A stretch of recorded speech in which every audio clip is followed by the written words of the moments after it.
Don't be expecting these shamrocks to bring you good luck. Here's your look at the NECA Toys. This is the Halloween 3, the Season of the Witch Trick-or-Treaters box set.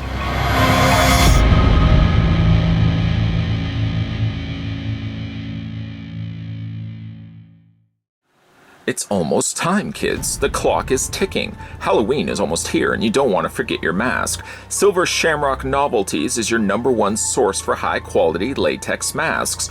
The clock is ticking. Don't miss out on all the fun this year. Order now.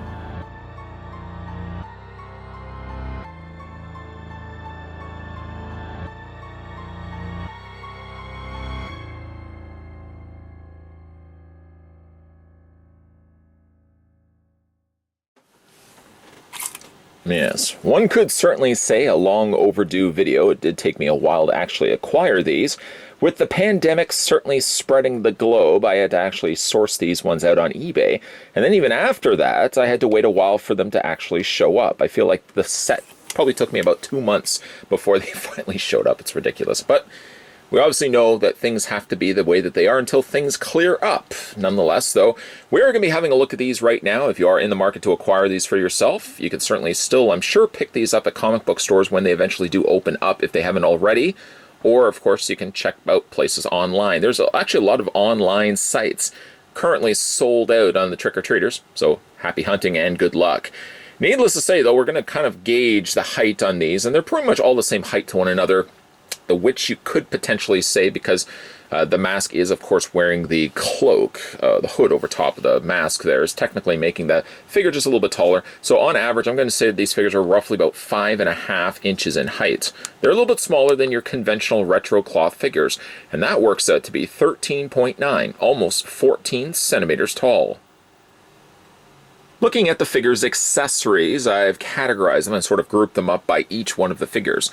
They come with a deformed mask, they come with pretty much the same type of hands, and then they also come with trick-or-treat bags. We'll have a look at those right now. 2 of the trick-or-treat bags are identical to one another. Doesn't really matter specifically which one you put them with, but these are the bags that you get included. Of course, if you're going to be taking the time and going out and buying a silver shamrock mask, just between you and me, I don't think that's really a good idea. You certainly would then want to pick up some trick-or-treat bags, or maybe if mom just gives you really oversized paper bags. These aren't strictly just those conventional paper bags. These ones actually are tear-proof. If you've ever picked up or ever had something mailed to you in a tear-proof envelope, it's essentially the same style of material. The bag isn't squared off at the bottom. In fact, they've actually seamed the bottom, so it's actually more like this. I mean, you can open it a little bit, but you can't get the full open box bottom to it. And as I said, it's using a tear-proof material. I wouldn't really advise you trying to attempt to rip these. Why would you want to damage the trick-or-treaters' bags? They've got enough problems of their own. But you get 2 of them that are identical to one another, and then you've got this one right here. One of these is not like the others. One of these is not the same. You get this one right here in the middle. That's Trick or Treat. And again, it depends on really, it's entirely up to you which one you want to have displayed with the figure. Now, this one actually isn't a tear-proof material. I feel like you could probably cause a little bit more damage to it. Again, why you'd want to be tearing a bag is beyond me. But it does have a nice gloss coat to it, and you've got Trick or Treat on the front. This kind of reminds me of the same sort of art styling that they would have put on the... Remember those horrible fudge candies? They were all wrapped in black and orange wrapping. Does anybody remember those? It was the candies that well into May and June of the following year you would probably still have in your closet, reluctant to the idea of actually wanting to eat them. I don't think they ever really expired, and people were probably just simply throwing them out to the kids the following year. Those were disgusting candies. But there's something about the artwork styling on the front that reminds me of those fudge candies. Do they even make those anymore? I gotta imagine no. They realized quickly the generation of children would not consume such garbage. For all I know, they're probably still a successful They never were successful. Oh, actually, speaking of which, before I start moving the bags out of the way, you can take it and you can put it into the hands of each one of the toddlers. The only problem with it is the hands don't properly hold the bag. The hands are just gripped enough. You can see there's just enough of an opening that it clears the top of the bag. You'll probably be doing this a couple of times before you get finally those hands to hold the bag properly. Again, you just sort of fit. It's no real science to it, unfortunately. You're just going to literally take the bag and wedge it in between the thumb and the 4 fingers. When you think you've got then one, move over to the neighbor next door and try to get that hand on there as well. I mean, it eventually holds it. I mean, you could also just take the bag completely and go the more cheap route of putting the 2 halves, the 2 opening sides of the bag, and put it together and just pinch it in between the finger digits there of those hands. And you can hold the bag like that. I think that's personally cheating. No candy will be dispensed, thrown to these children, even those disgusting fudge candies, if you're not going to be having your bag open. So I would likely be displaying the figures with the bags open. As I said, though, they are a little bit more trickier to get that. I did do it at the beginning of this review, so, I mean, the proof is in the pudding that it is possible. It just takes a lot of patience, a lot of time, and like I said, there's not nearly enough material, as you can see, to fit in between the 4 fingers and the palm. Anyways, don't want to spend the whole review talking about putting bags into the kids' hands and disgusting garbage fudge candy. Again, I don't know if anybody is actually eating that stuff. You do also get yourself the TV, which is a nice admitting touch that they included with it. This, of course, is the TV that you could be seeing in some of the scenes of the movie. You could also perhaps see it in Test Room A. How well did that actually go? One thing that's neat about it is it does have a lenticular cover to it, a lenticular screen. I feel as if I'd have to go back and look at it again, that this is the same TV that we did get, possibly with TV Freddy from the Nightmare on Elm Street accessory set, and even possibly still the same TV set that we also got with the They Live retro cloth figures. I've done reviews of those, certainly if you guys would like to check those out. But one nice touch for this particular release is that this one does have the lenticular screen. So it alternates between the pumpkin and the silver shamrock logo. It's time, children, it's time. That's extremely addictive. The TV is a nice touch, and while I still feel it's possibly Freddy's TV, as it certainly does have still the hanging hook, you're not likely probably going to be hanging this TV on the screen. You're probably going to be wanting to have it low. So get yourself a little small furniture display stand where you can put the TV on top of it, and then the kids could be watching. One talking point, actually, before moving on to sort of the individual figures here, this particular TV, and certainly just mentioning also Test Room A, I want to bring in I knew that one was going to drop. I want to bring in the jack-o'-lantern for just 1 second. I'm going to flatten the feet here of the skeleton, stay right there for a second. I want to look at the jack-o'-lantern just for one quick mention, because it does, of course, have something to do with the TV, and it most definitely has something to do with Test Room A. You'll notice with the jack-o'-lantern child, toddler, I mean, what age would you say this child could be? 7, 8, perhaps? He's basically just wearing a full-body black suit. It's Velcroed on the back. You could technically open it up, and you could remove it. Where I'm talking and leading to that point is with Test Room A. The scene, of course, that reminds me the most when I look at this particular pumpkin, and certainly the pumpkin that we're going to be swapping out in a second, I think NECA Toys really missed the opportunity to include alternate clothing, something I will also mention later into this review, so keep your ears peeled for that. But I do feel like NECA could have easily included a little costume swap-out pack that included perhaps that blue hoodie and those grayish-colored slacks for the kid that was in Test Room A. Of course, that will then lend itself to when we look at the alternate head sculpt. I just gave it away. Just gave it away, Butterfingers. But I do think, like, if they had included just simply, I don't even remember what the t-shirt was on the kid, but I certainly remember the blue hoodie, and I remember, like, the grayish slacks. If they had just done that, you could have swapped out the clothing on this one to make it look like the kid that was in Test Room A. Just a throw-out idea, something that NECA could have considered doing. Maybe down the road they could even release an accessory add-on to the Halloween 3 trick-or-treaters. I don't know if that would make logical sense for them. I don't know. Needless to say, though, the 3 individual kids all are sporting of course, the Silver Shamrock masks. Each one of them also have alternate hands. I think these are more so the hands like my face is melting. There's snakes, serpents, and disgusting insects crawling out of my face. That probably would be the hands that you'd want to include. They're not more like scared hands, more like scared for your life. And those swap out simply by just unpegging the hands, whatever hands you decide to, of course, swap these out. Pop it out from the socket. There we go, just wiggle, wiggle, wiggle, pop that right out, and swap it out with the hands of choice. pop that in place, and again, you can have that, oh my goodness, this was such a bad idea. I should have picked up that really generic He-Man costume that was available also around in the 80s. What was I thinking? Silver Shamrock was such a bad idea. To note also that each one of the groupings of hands, because you get 3 sets of pairs of hands, are all basically of this design. So if you want to have like all 3 of the characters doing this, what I'm certainly just trying to describe right now, you can pull off that effect by the fact that, like I said, each one of the figures does have that option. 3 of these, 3 pairs of these hands. So strong and forceful on that. Like I said, though, you do get 3 of them. So you get, like I said, literally 3 sets of these hands. So move those out of the way. And then, of course, we'll have a look at each one of the individual figures. I want to start first with the skeleton. I want to leave Jack-o'-lantern sort of for the last because he is my personal favorite.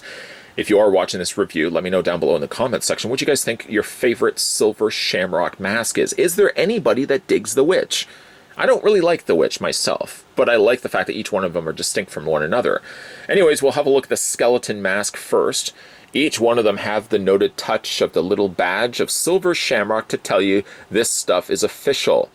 I'm sure the parents and the children after the fact are probably quite thankful that they picked up those knockoff flea market Silver Shamrocks that didn't legitimately have the little piece of course, Stonehenge inside. So there you go. Each one of the masks, like I said, do have variations to them. So you have the regular everything is fine. I have to avoid that house because, of course, that house has the disgusting fudge candy. And then there's also this one, Oh the Horror, that does have, like I said, the serpents crawling out of the face. Ridiculous the fact that Stonehenge simply does have a piece in it that would cause people to start creating serpents and worms coming out of their eyes, nose, and mouth. Nonetheless, that's apparently what happened in the movie. This is a really gruesome looking sight, certainly to be displayed with the skeleton. We'll just pop the head off so you can see how you can change them out quite easily, actually. There's the ball socket joint on the inside. Just pop that onto the ball joint and just pop that in place. A nice touch, actually, I do like is that they opened up the back of the mask so it doesn't, it looks like something you could have actually put over top of the kid's head. And again, there's the Silver Shamrock badge representing. The rest of the costume for the skeleton is, of course, a printed skeleton costume done in all black, which is basically the same costume that the jack-o'-lantern will actually be sporting as well. In case you missed it, and certainly want to see it again, we'll bring in the skeleton just to see the difference between the two. Part of me would almost think that if I'm going to be displaying them all 3 together, I would be likely displaying them probably in their OG masks and not necessarily these ones. Again, going back to the mention of including the alternate clothing of that child from Test Room A, that would be, I think, the time I would want to definitely display that figure with the alternate gruesome-looking jack-o'-lantern mask. Anyways, nice detailing done to both.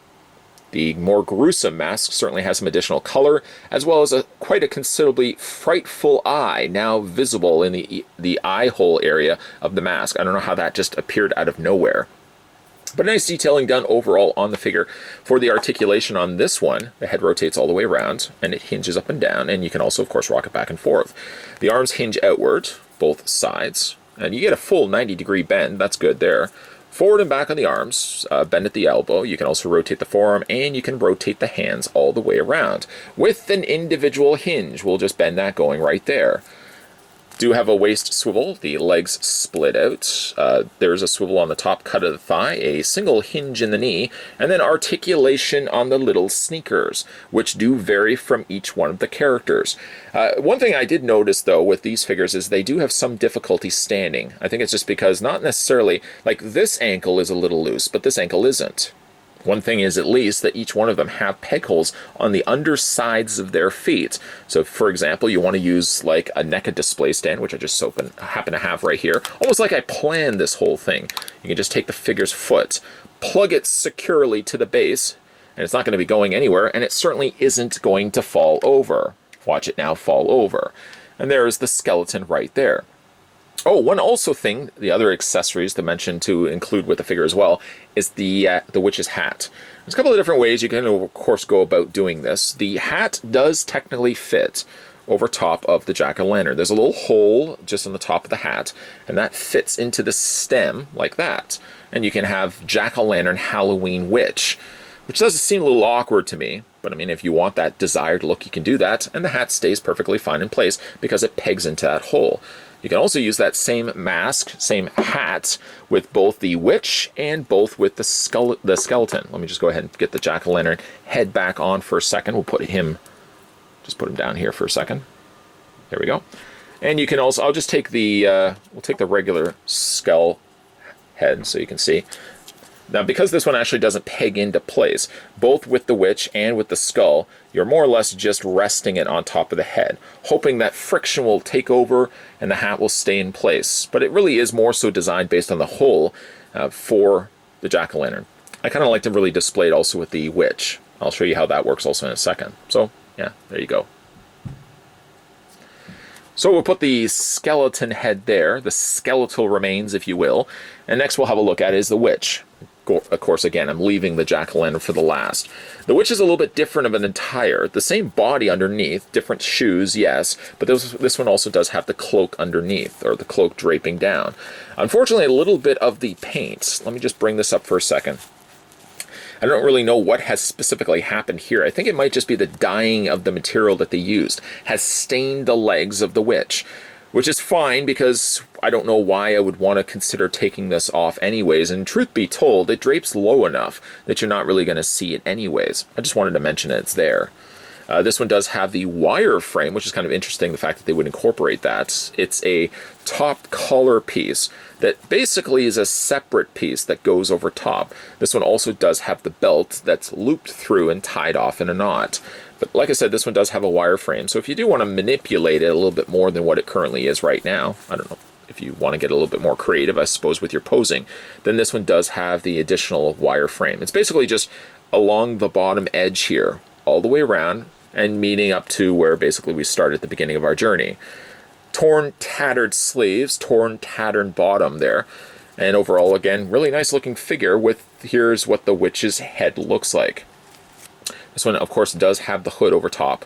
If you did want to, technically, you can pop the head off like that, and you can take the witch's head and feed it through, because this is just a soft, rubbery plastic with the silver shamrock branding down below. A nice real texturing done to the actual hood itself. Really nice done to the way they finished that off. If you wanted to go sans le hood, you can just pop that back into place. And you could technically put the hat on top of the witch's head if you want to change it out. Now, it holds a little bit better than the skeleton. The skeleton, I think, holds the hat the worst. And again, like this one doesn't necessarily peg into place. You're sort of just resting it on top of the witch's hat, or the witch's head. And let me just go ahead and retrieve. I did certainly just drop the hat. Hold on one second, please. But yes, as the point was certainly trying to be made at least, the hat doesn't really sit on the head very well for the witch or the skeleton. It really is intended for the jack-o'-lantern. So if there is that look, certainly if you want, you can put that on top of the witch's head. Anyways, getting the head off for a second. I guess really we could keep it on for the time being. Look at me teasing you there for a second. There we go. You can see some nice detailing done to the face.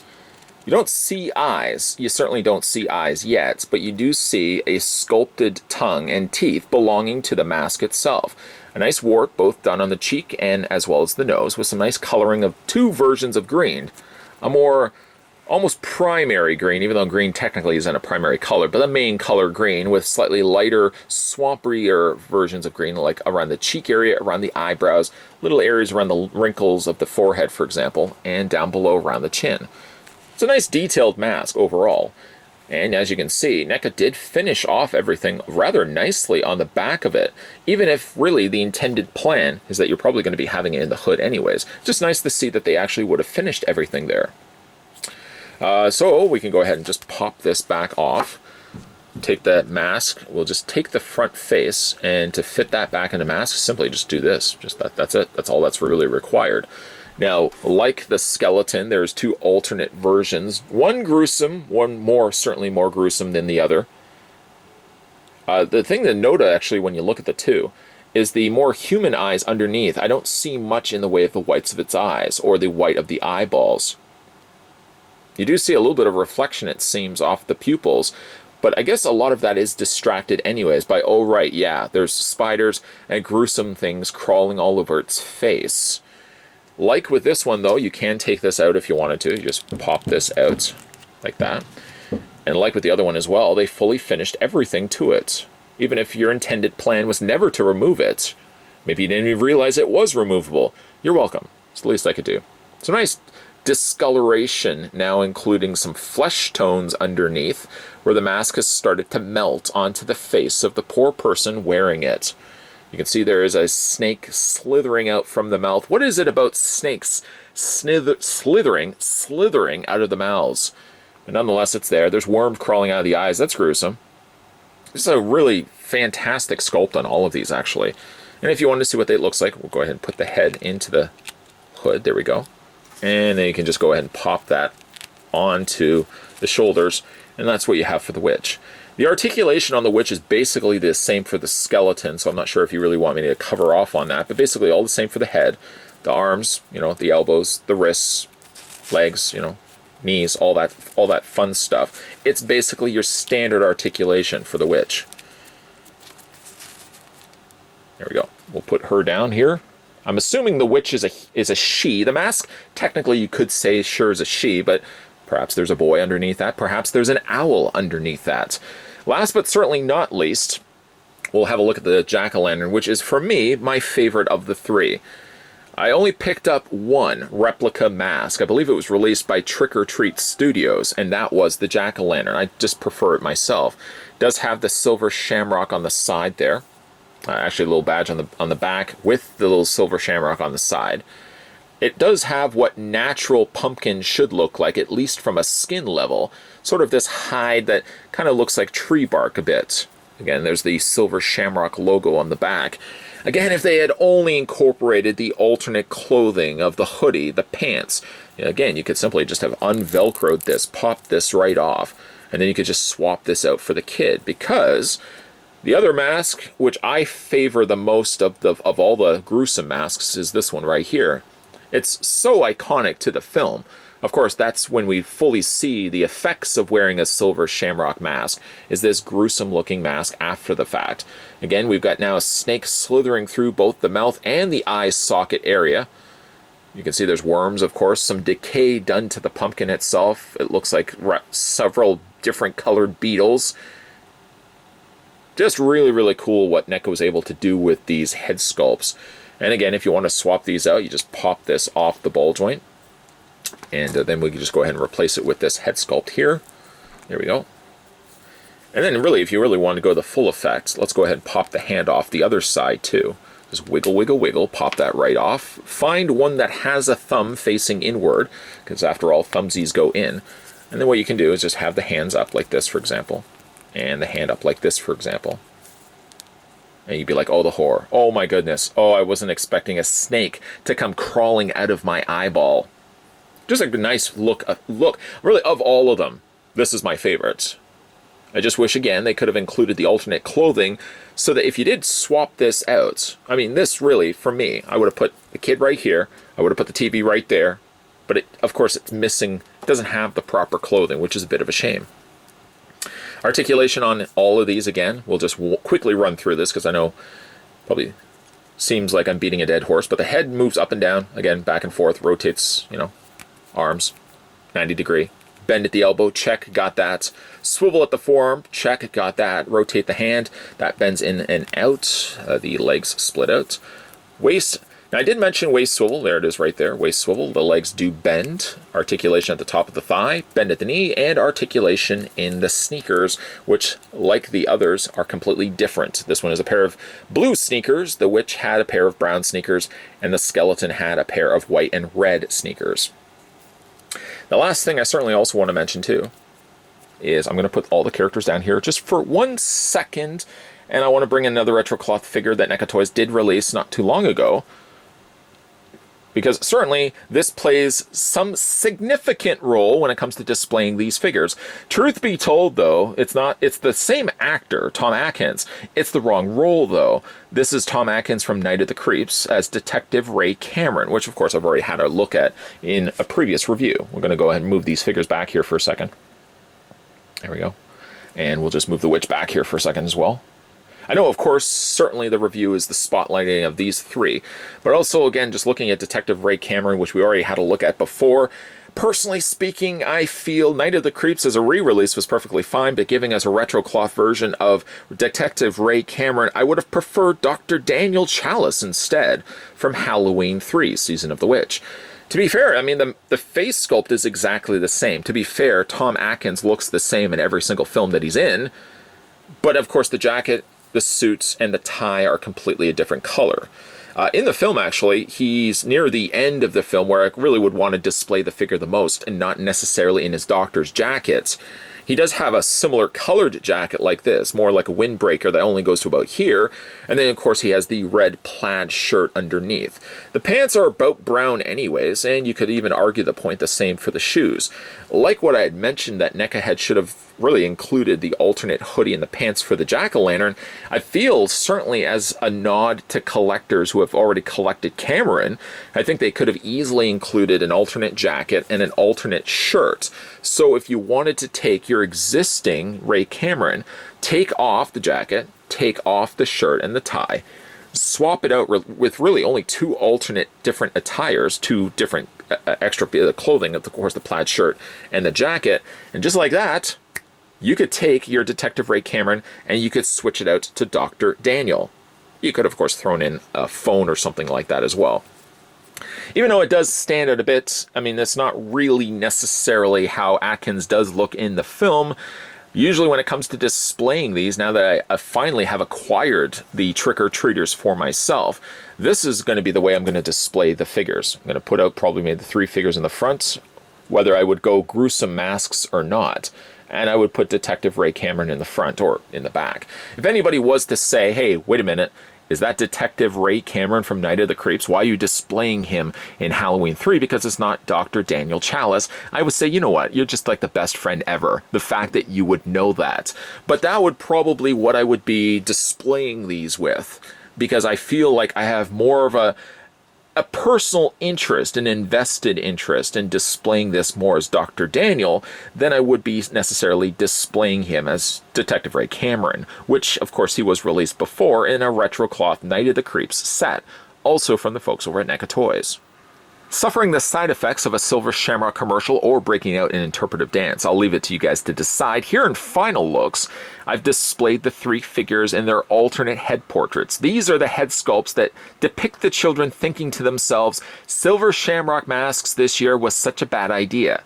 Parents whispering to one another, I wonder if it's too late we can take these masks back for a refund. No, Mom and Dad, you can't take back Halloween costumes, not even Silver Shamrocks or any Halloween costumes, because what's not to say that after Halloween, after your kid has worn it and got their head sweat all inside of it, you think the store's going to want to take it back? Come on now. Anyways, I've got them all displayed in their gruesome head sculpts, which finishes off the look rather nicely by including the shocked hands. Each one of the figures does include a pair of them. The nice touch as well is the inclusion of the TV, which gotta feel was a reuse of TV Freddy and the They Live set. That TV looks identical to those, but that's fine, that's perfectly fine. You can display, of course, the three figures displayed in front watching the TV, which again goes back to a talking point I mentioned. It would have been nice that they included the hoodie as well as the pants for at least the jack-o'-lantern wearing child. Because of course that's the scene that I think of the most, especially with that gruesome head sculpt. Speaking also of alternate clothing, certainly as a nod to the collectors that had already picked up perhaps Ray Cameron, man, it would have been such a nice treat to look at the back of the packaging to find a little baggie, and inside that little baggie was a beige jacket and a red plaid shirt. People who had not picked it up or not connected the two probably would have thought, why would there be extra clothing inside? The people that had picked up the retro cloth version of Ray Cameron would have said, I see what you did there, NECA Toys. Well done. Well done indeed. Speaking of also well done indeed, look at the back of the packaging. I love how NECA has done a vintage advertisement to Silver Shamrock costumes. Ironically enough, I could understand the witch being $49.95 because, of course, there's a little bit more involved in the costume. But why the jack-o'-lantern is actually $8 more than the skeleton when I think the masks are about the same size to one another? Is it simply because the jack-o'-lantern is the cooler mask, in my personal opinion? But there is an order form down below. don't cut that out. Don't send that out, because you're probably not going to be getting yourself a silver shamrock mask. And if you do, then we know who truly was making the silver shamrock masks. It was NECA Toys. Did you guys manage to pick up this set for yourself? Again, apologies for such the delay of getting this review up. Unfortunately, with the comic book stores closed locally with the pandemic going on, I had to go eventually onto eBay, pick this set up, I'm sure, at a price that was a much higher than had I just picked it up in retail stores, and then of course I had to wait a while for the set finally to arrive. And I'm very happy that it did. Halloween 3 is by far one of my favorite of the Halloween sequels, even though technically Michael Myers isn't in it. Of course, a long topic of debate.